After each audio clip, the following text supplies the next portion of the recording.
everyone, welcome back to another video. If you're here for the first time, my name is Samuel. I am an educator, filmmaker, marketer, amongst other things. And today we are talking about the new iPad Air. You know, I've been using the iPad with the Apple Pencil for the last 7 years. 5 of those years being throughout my undergraduate degree in business and science. And if you follow this channel over an extended period of time, you will have heard me say a lot of good things about this tool. And it's because I genuinely believe the iPad and the Apple Pencil are tools that open up so much possibility for students. Whether it be the incredible ability of the iPad to take your textbooks, your printouts, handouts, or even scans that you've taken on the iPad and fit them in such a slim and portable profile. Or the thing that made all the difference for me, and I still remember the first time I saw this demonstrated. I remember seeing someone write their name on the iPad in an app called GoodNotes. They selected it with their lasso tool. They resized it. They changed its color. They rotated it. And it just blew my mind that they were able to do all these things that just simply weren't possible with pen and paper.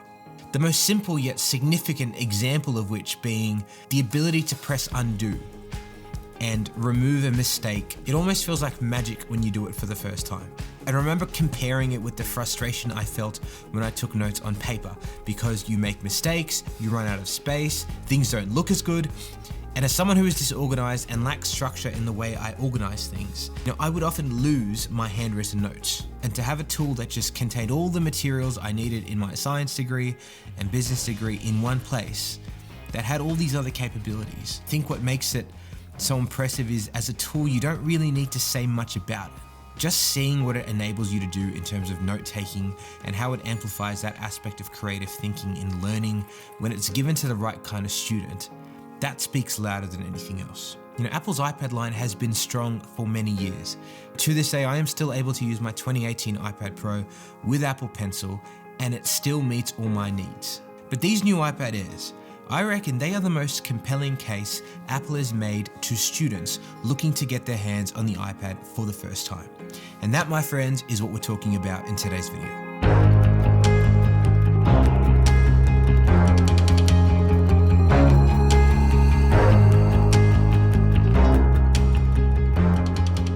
Alright, so the questions that I ask myself when I get my hands on products like these for the first time is, firstly, at a baseline, is it able to achieve everything the previous iPad was able to achieve? And that's a tick with the iPad Airs. The second question that I ask is, what's changed and does it actually make a difference? The first notable change that we can see in the iPad Air line is that it now comes in 2 sizes, and there is a 13-inch model. Previously, there was only an 11-inch iPad Air, and I remember reviewing it in 2020.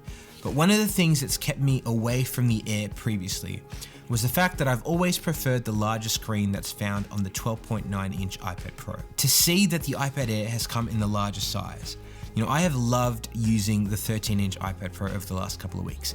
It gives me the same real estate and space to breathe when I am taking my notes at a more affordable price, which I think is significant because, to be honest, it is unreasonable to expect students to be pulling out the money to purchase iPad Pros in order to get the larger screen size. Essentially, with the 13-inch iPad Air, you are getting more iPad for less. And of all the 4 iPads that were released a couple weeks ago, I genuinely think the 13-inch Air is the one that gives you most value for your money. All right, to go with that, some other really quick changes. Apart from Space Gray and Starlight, these new iPads also come in new shades of blue and purple, which I really like. It also has a new M2 chip, which was the same chip that was used in the previous generation of iPad Pros. If you're asking me, do I feel the difference in the iPad when I'm using it for a student use case scenario? The honest answer would be not really. But to know that you've got that power in an iPad like this means that if you want to dabble in video editing, photo editing, do more creative things like that harness the potential of the iPad, you have got more power than you need. I think I read a comment somewhere that said it's like having a Ferrari, but never driving it faster than 50 kilometers an hour, which is fair enough, but it's nice to have that power there just in case. Also, now the camera has been moved to suit a landscape orientation. So if you're attending an online class or a Zoom call, you will be in the center of your camera's vision and it won't look weird. Once again, unlike the iPad Pro, in the iPad Air, there is only Touch ID, which to me is not a deal breaker at all. I am happy with Touch ID. Also, both these iPads are compatible with the Magic Keyboard and just work really seamlessly. So you have that form of input too. And I know a few people who, when they leave the home, this is the combination of hardware that they take with them. You know, I personally haven't felt the need to use the Magic Keyboard with the iPad, not just over the last 2 weeks, but over the last couple of years, because I'm always taking my laptop and my iPad with me. So when I do want to type something up or I want keyboard and mouse input, I have my Mac. I do use my iPad sometimes as sidecar and I extend it, or using the continuity feature in the Apple ecosystem. I can just drag my cursor over into the iPad and use it seamlessly as long as they're on the same Wi-Fi, which I think is really cool. I will say though, I really love these slim folio cases. They are perfect for how I want to carry around the iPad. They're really slim, so you still retain the portable form factor of the iPad, and they offer just the right amount of protection.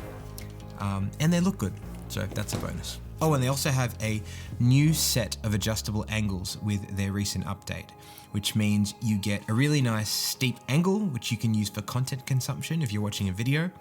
And you've also got a more tilted angle, which you can use when you're interacting with the iPad. You know, my blue case that's been on this iPad Pro for the last 2.5 years is still holding strong. So I would say the durability on these cases is pretty strong and long lasting as well. The other significant update that has come with the iPad is the new Apple Pencil. We now have the Apple Pencil Pro, and it has some new forms of input that I've actually been putting to the test over the last couple of weeks. Apart from double tap to switch tools, which was previously there, we now have squeeze as a form of input. So if you squeeze the Apple Pencil, you actually feel haptic feedback responding. And I've really enjoyed seeing how software has put this to use, particularly in the GoodNotes app on the 13-inch iPad Air.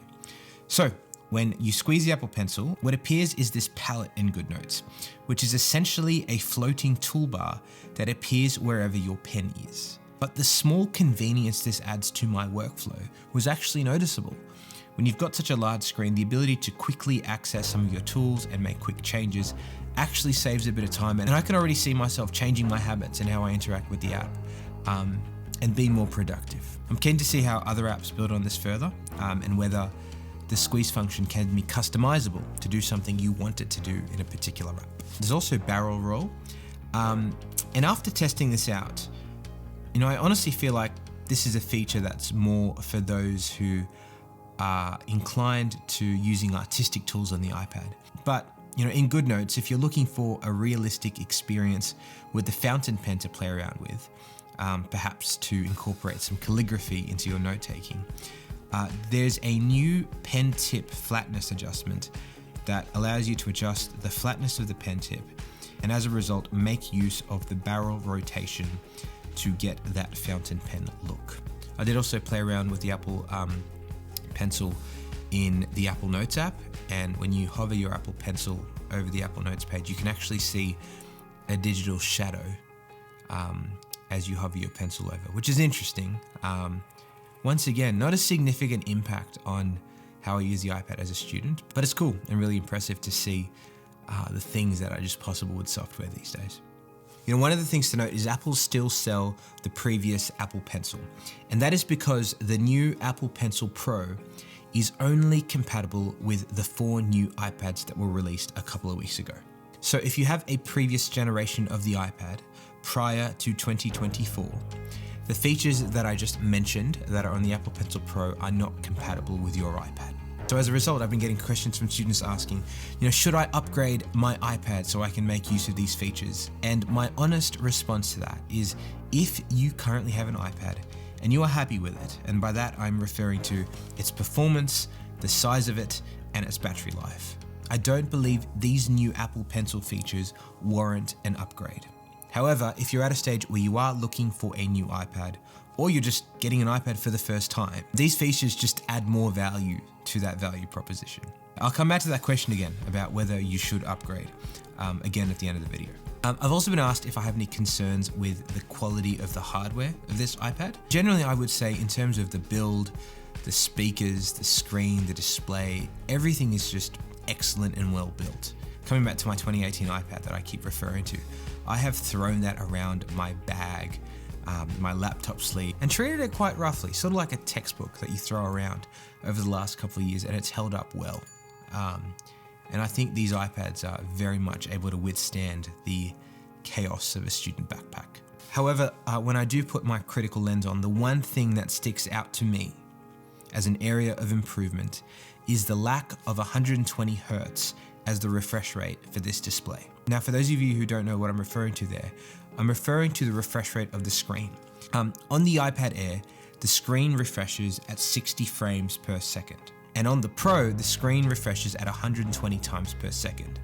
Now, this is most visible when you're just swiping between apps on the home screen. Now, where I think this may be more than just a nice to have feature for students is when you're using the Apple Pencil, and this is a critique that has been put forward in previous years, there may be noticeable latency. But I'll be honest, the only time I notice it in real time is when I immediately switch from the iPad Air to the iPad Pro within seconds. I've been using the iPad Air for the last couple of weeks, and to be honest, after I just got into using it, I just didn't notice that there was any lag or latency. Although it would be nice to have, not just on the Airs, but on every iPad model, to be honest. I don't think it's a deal breaker, and I think the 60 Hertz display is more than good enough for students around the world. To conclude, should you get this iPad? Is it worth the upgrade? And who are these iPad Airs for? I think in the tech space, whether we're students or tech enthusiasts, it's very easy to get carried away in being impressed with what's new. New displays, new colors, new features with the Apple Pencil, new software updates, shortcuts, and conveniences that all, to be honest, make our lives a lot easier. But as I said earlier, if you're someone who already has an iPad and you are happy with it in terms of size, performance, and battery life, there is no need to upgrade. Because what makes the iPad incredible and a value proposition to students is not what is new, but what is old. What is incredible and remarkable about the iPad is the same old stuff I spoke about in 2018. It's a piece of glass you can write on that turns into whatever you want it to be. With the Apple Pencil, you are spoiled for choice with the plethora of pen options and styles at your fingertips. With apps like GoodNotes, you're able to make and take notes with a level of creativity that simply isn't possible with pen and paper. And that is what these iPad Airs offer to students better than any other iPad that has come before at the same price point. There is so much capability put into these two iPads that comes at a much more justifiable price than the price of the iPad Pro. So who I think this is for the student out there who, you may already have a laptop and you might currently be handwriting your notes and you're looking for a digital note-taking option. And if you're dabbling in the space of an iPad and thinking about getting an iPad for the first time, I can strongly recommend both of these iPad Air options to you. Essentially, what we are getting here is more iPad for less. And when you weigh up all the pros and cons, I think it's a pretty compelling proposition for students and educators for that matter. So yeah, that's it for today's video, guys. If you have any questions, please leave them down in the comment section below. Thank you for watching, and I will see you in the next video.